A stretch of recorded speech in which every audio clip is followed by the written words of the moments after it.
Alô, alô, som. Take 1, vamos lá. Crítica de cinema no YouTube? Mas o YouTube é vídeo, qualquer um pode gravar.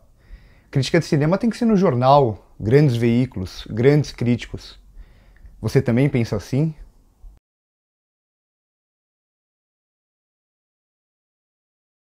Eu defino crítica de cinema de uma forma universal como a atividade de analisar um filme usando critérios para você fazer um julgamento de valor sobre esse filme e dar a sua opinião sobre a qualidade dessa obra.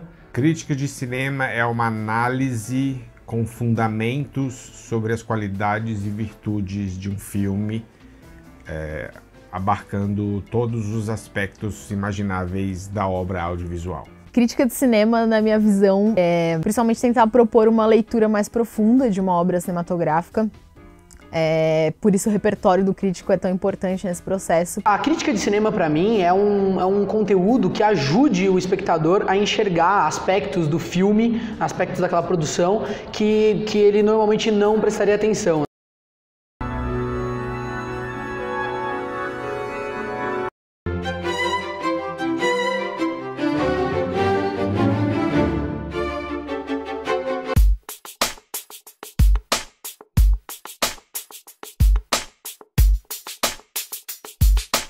Tem se lido cada vez menos, né? E ainda mais na internet as pessoas parecem não ter mais paciência para sentar e ler um texto grande. E quando você quer falar sobre cinema de uma forma muito apaixonada e realmente de forma criteriosa e explicar muitos seus argumentos, é inevitável que você vá ter um texto grande. Então, eu sinto que sim, que hoje em dia as pessoas têm uma resistência muito grande a sentar e ler um texto grandão sobre um filme e sobre a opinião de alguém sobre esse filme. Mas se aquele mesmo texto está num vídeo de 10 minutos, as pessoas vão se sentir mais entusiasmadas e talvez com mais interesse em ver o que aquela pessoa tem a dizer, pelo simples fato de ser um vídeo. Com relação ao repertório e tudo mais, entender de linguagem cinematográfica, eu acho que a base do crítico, a formação do crítico, ela deve ser a mesma. Com relação ao YouTube, eu acho que tem que ser igual com relação à crítica escrita, porque eu acho que o que você vai produzir, tudo bem, é uma plataforma, é outra, é uma linguagem, é outra, isso você vai se adequar. I know what you felt, because I sat there and I thought, life is precious, life is short, and the idiots who made this film are taking 2 hours of my life and robbing it from me in order to give me less than nothing. Yeah. I mean, a movie like this is a crime. Você tem esses dois caras, o Gene Siskel e o Ebert, eles são dois dos críticos de cinema mais famosos da história e eles criaram esse programa de televisão, o Siskel e Ebert. Eles popularizaram muito essa ideia de você fazer uma crítica em formato de vídeo com uma linguagem que fosse acessível, falando de um jeito como se fosse você conversando com um colega seu. Então isso fez com que eles se tornassem verdadeiras celebridades e ampliassem a conscientização sobre o que é uma crítica de cinema. Well, there are two different kinds of movies, and you're using one to criticize the other. Yes, we always do that, Roger. We say better pictures of the same subject. Why can't you criticize this on its own terms instead of saying what it is? I'm criticizing on its own terms. I wasn't compelled by anybody except, I suppose, the Jodie Foster character as a strong woman. Come on, a great performance. Not a great performance, a decent performance. Como consequência, um monte de gente começou a querer ser crítico de cinema por influência desses dois caras, e aí quando surgiu o YouTube, foi meio que inevitável chegar a essa questão de então agora tem essa plataforma para fazer vídeos, então a gente pode também começar a fazer vídeos. Eu vou sentar aqui, ligar minha câmera e falar o que eu achei do novo filme que saiu agora essa semana. A crítica de cinema do YouTube vem evoluindo em termos de qualidade. Você vê algumas pessoas migrando de veículos de fora para o YouTube. Algumas fazem isso meio que por necessidade, porque o público está lendo cada vez menos críticas. Mas tem gente muito boa fazendo um trabalho muito interessante que mistura a linguagem técnica do audiovisual e as coisas que você precisa analisar quando você está falando de um filme, cinematografia, narrativa, montagem, edição, com aquela personalidade, aquela energia necessária para você manter um canal no YouTube. Acho muito legal o fato de que qualquer pessoa pode produzir um conteúdo. E, obviamente, você vai ter pessoas que produzem bons conteúdos e pessoas que vão produzir maus conteúdos. O Pipocando nasce com essa ideia de falar para todo mundo e sendo dito por duas pessoas que não são especialistas.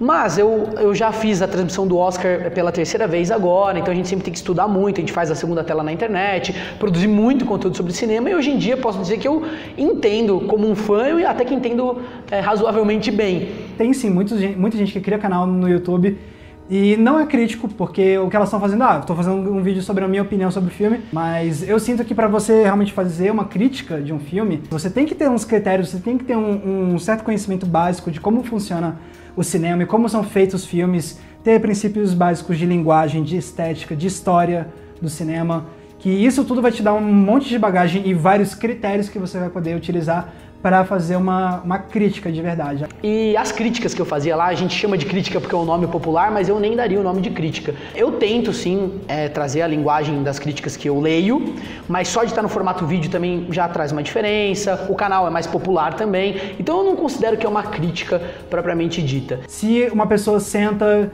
e não tem tanta noção dessas coisas, eu não acredito que aquilo possa se enquadrar exatamente como crítica se ela nunca chegou a realmente a estudar, se ela não sabe o que é um plano, se ela não sabe o que é montagem, como funciona a fotografia, eu não acho que essa pessoa tem como ser chamada de crítico. Todo mundo pode falar sobre cinema, eu acho isso muito saudável, eu acho que isso vai ajudar até o espectador médio a evoluir, sabe, e conseguir aproveitar mais os filmes. Mas eu ainda acho que a crítica cinematográfica, ela é uma espécie de literatura à parte, e eu gosto de proteger ela desse jeito pra gente sempre ter boas críticas. Olá, eu sou o Felipe Neto, seja bem-vindo para mais um Detetive de Mistério.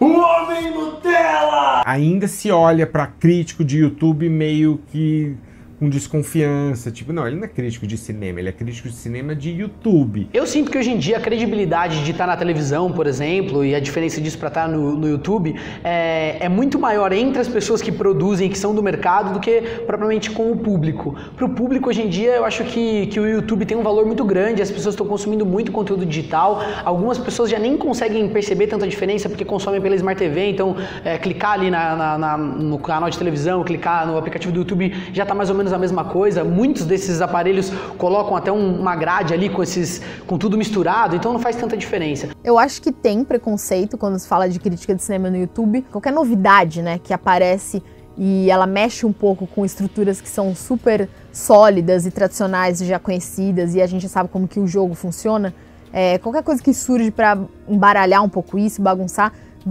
tende a ser visto num primeiro momento, com maus olhos. Eu não acho que o público, quando olha quem tá fazendo crítica de cinema no YouTube, ou então fazendo outro tipo de conteúdo, eu já não acho mais que o pessoal olha como se fosse uma coisa de amador. Assim, obviamente você vai ter algumas pessoas que você bate o olho e vê, não, esse cara tá fazendo uma coisa meio amadora, mas eu acho que a gente já tá numa geração que o pessoal se acostumou com a ideia do youtuber, e ainda mais se for um canal relativamente grande, então as pessoas entendem que aquilo acaba sendo uma profissão. Mesmo que em termos de web e tudo mais, 13 anos, o YouTube tem 13 anos, né? Em termos de web, 13 anos é uma vida, ainda assim é pouco tempo para você pensar em aspectos como credibilidade. Oi pessoal, 4h14 da tarde, daqui a pouco a CBN vai ligar e hoje eu vou falar sobre um filme que reúne Martin Campbell e Pierce Brosnan, e ainda tem Jackie Chan. A diferença entre o YouTube e a CBN,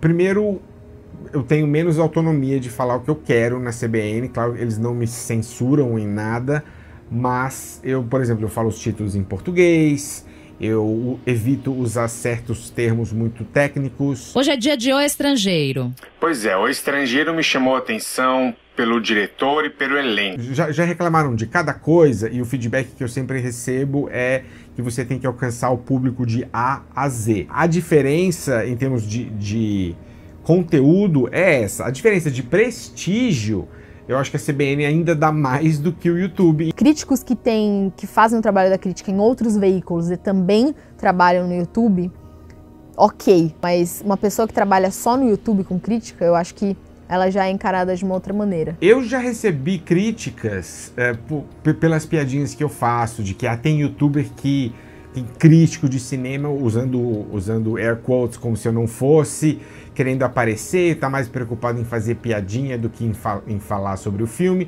E aí a gente volta para a questão da seriedade excessiva. Não é porque você está analisando uma obra cinematográfica que você não pode ser jocoso, que você não pode brincar um pouco, ser um pouco tolo. A produção para a internet, ela é mais livre porque ela parte 100% da gente, né? Mesmo com as publicidades e com os patrocínios, a gente tem um controle muito grande do que vai estar no canal. Então, total liberdade, o que é uma sina, porque você é responsável por tudo, né? Não tem um norte, mas é muito gostoso. No canal, às vezes eu falo um termo como exemplo, o diretor usa muito um tracking shot invertido ou um contra-plongé, e aí entra um comentário assim, você fala que o cara usa um contra-plongé e não explica o que é contra-plongé. Eu falo, o tempo que você demorou fazendo esse comentário, você botava no Google contra-plongé e você aprendia. Aprender não dói, mas eu não tenho como fazer isso na CBN. But I keep cruising, can't stop, won't stop moving. It's like I got this music in my mind singing it's gonna be alright. Cause the player's gonna play, play, play, play, play. And the hater's gonna hate, hate, hate, hate, hate. Baby, I'm just gonna shake, shake, shake, shake, shake, shake it off. Quando as pessoas me provocam, o que elas não entendem, algumas já entenderam isso, mas o que elas não entendem é que eu vou dobrar o número de vezes que eu tô fazendo a coisa pela qual eu tô sendo provocado.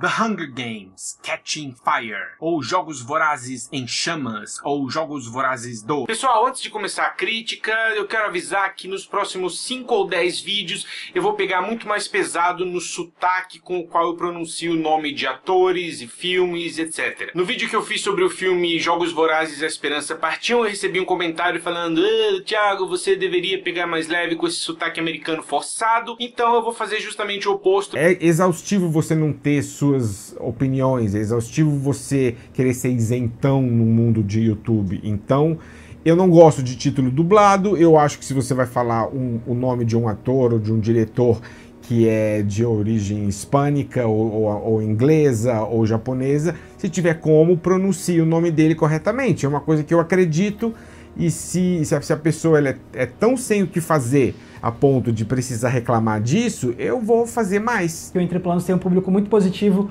um público respeitoso, um público que é apaixonado por cinema, então eu acho que rola um sentimento de reconhecimento, assim, tipo, reconhecimento no sentido de, pô, eu sou uma pessoa que sou muito fã de cinema, adoro ver filme, e aí encontrei um canal no YouTube de alguém que fala sobre as mesmas coisas que eu gosto e com a mesma paixão que eu tenho por esse assunto. Então, quando você sente isso, você não tem jeito, você acaba realmente gostando do trabalho daquela pessoa e você se sente motivado também a trazer suas próprias ideias nos comentários. Então, pelo menos a minha relação com o público do Entre Planos é muito, eu acho saudável, eu acho muito positivo. A gente não tem essa influência toda. Algumas pessoas falam que, quando eu tô na dúvida, quando o dinheiro tá apertado, sobre que filme ver, aí eu dou uma olhadinha e o que você deu a nota melhor eu escolho. Aí, isso eu acho legal. Por um lado, eu não quero impedir as pessoas de terem certas experiências, mas a ideia de saber que a pessoa já me segue há um tempo e já viu vários filmes que eu falei bem e concordou, e que eu falei mal e concordou, etc.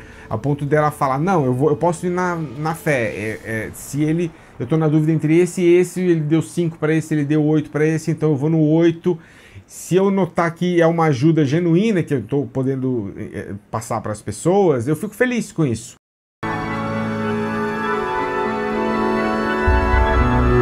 Eu não sei se o que eu faço exatamente poderia ser considerado como jornalismo. Eu acho que eu nunca paro para pensar muito no meu trabalho em termos de jornalismo, mas eu acredito que dá para encaixar sim esses trabalhos como uma forma de jornalismo e, querendo ou não, eu sou jornalista formado, eu tenho toda uma formação de jornalista que influencia meu trabalho de forma completa. Eu acho que a minha formação de jornalista, ela tem a ver com uma característica que eu tenho, eu acho que por isso mesmo eu decidi fazer jornalismo, que é essa coisa da investigação e da apuração. Dentro do jornalismo você tem os gêneros opinativos, então você tem as colunas, você tem análise, você tem ensaios também. Essa característica minha, que foi também bastante estimulada, né, no tempo que eu fiz jornalismo e tudo mais, me ajuda quando eu vou criar conteúdos pro YouTube, porque eu realmente tento me munir de mais argumentos e referências e tudo mais, e fontes, para poder criar o melhor material possível.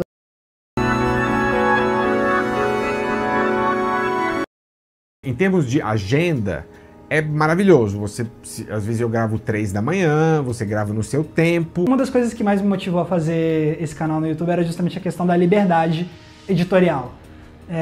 Eu percebi que eu poderia falar do que eu queria, dos filmes que eu queria, no formato que eu queria, usando a abordagem que eu queria, e sem ter que sair dando satisfação para nenhuma grande empresa de comunicação. Mas não é também tão...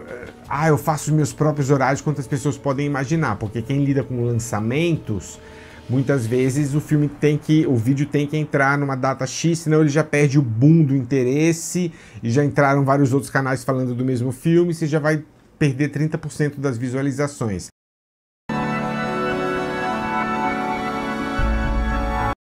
Se vocês entrarem por aqui, tomem cuidado com o fio. Então esse aqui é o meu quarto, e é bem esquema de youtuber mesmo, eu gravo no meu próprio quarto, não é nenhum estúdio mega chique nem nada.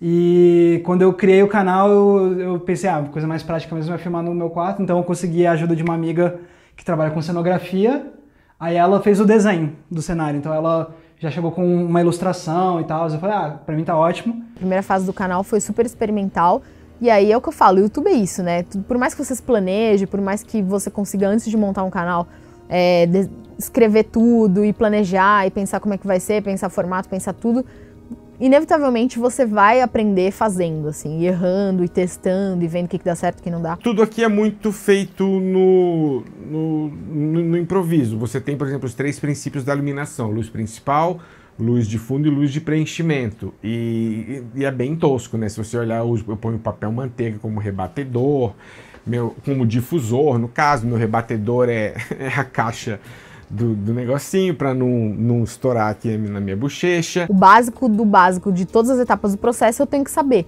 Até quando chegar um momento de alguém conseguir me ajudar, eu poder entender de edição ao ponto de conseguir trabalhar com alguém, né? Até para você conseguir pautar uma pessoa sobre o que você quer, você tem que ter uma noção, né, de como é feito, né? Eu edito tudo aqui mesmo, eu gravo com essa Sony, com essa HDR CX330, que não é muito boa, o áudio não é muito bom, mas eu sempre a considerei boa o suficiente. Eu já tentei fazer com lapela, eu já tentei um ou outro vídeo com uma Canon, mas eu não sei, eu acho ela charmosa, eu gosto dela e eu quase acho que a imagem tosca do canal já se tornou uma marca registrada. Tem esse desafio que é tecnológico, tem o desafio do tempo, né? Porque quanto tempo demora para você conseguir fazer um vídeo sozinho, né? Com o passar dos meses, do tempo que você vai produzindo, você vai conseguindo otimizar isso, né? Porque você já sabe onde que você vai errar, onde que pode evitar uma situação ali que vai te atrasar.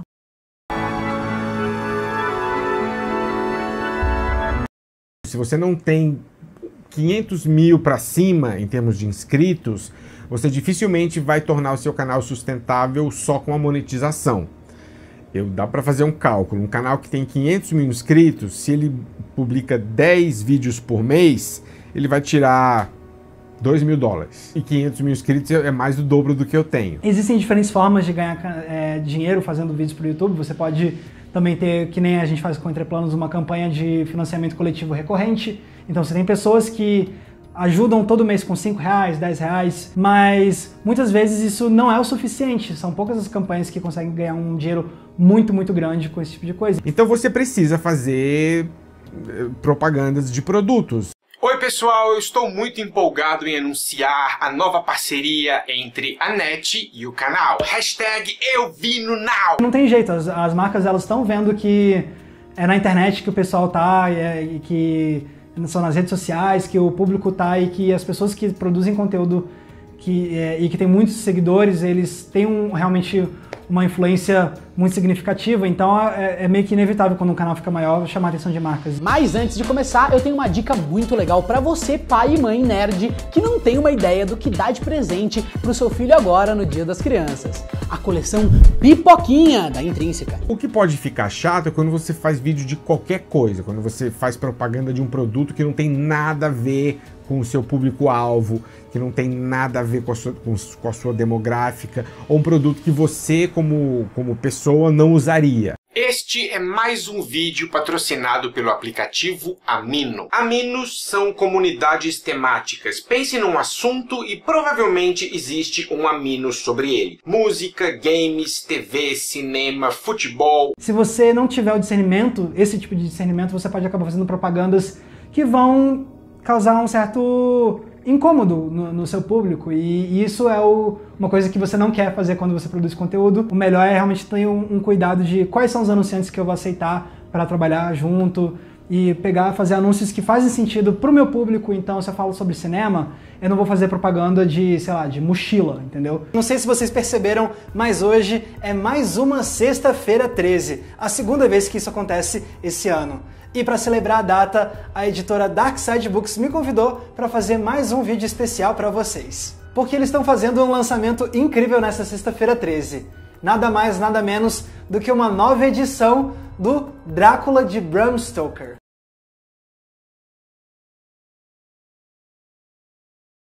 Olha, eu acho que a crítica de cinema no YouTube talvez seja um dos caminhos para tornar essa produção literária tão importante uma coisa mais popular. Eu acho que ela vai se transformar também, né? Porque no YouTube você tem que fazer uma coisa um pouco mais popular, então eu acho que tem como você unir a crítica de cinema a outros tipos de conteúdo e talvez criar uma coisa nova que chame atenção e que seja gostoso de assistir. Eu acho que a crítica de cinema no YouTube não é o futuro, eu acho que ela já é o presente, assim. Mas eu acho que não é um presente excludente, assim, no sentido de que eu não acho que ela tá aqui para desbancar outro tipo de exercício da crítica em outras plataformas e outras mídias. Eu enxergo o YouTube e a internet, né, no geral, mas especificamente o YouTube como um agregador mesmo. Eu gosto do espaço que o YouTube proporciona para a crítica, mas tomara que as pessoas não percam de vez o interesse pela crítica escrita, porque é uma linguagem diferente e é muito legal você ler crítica de cinema. Então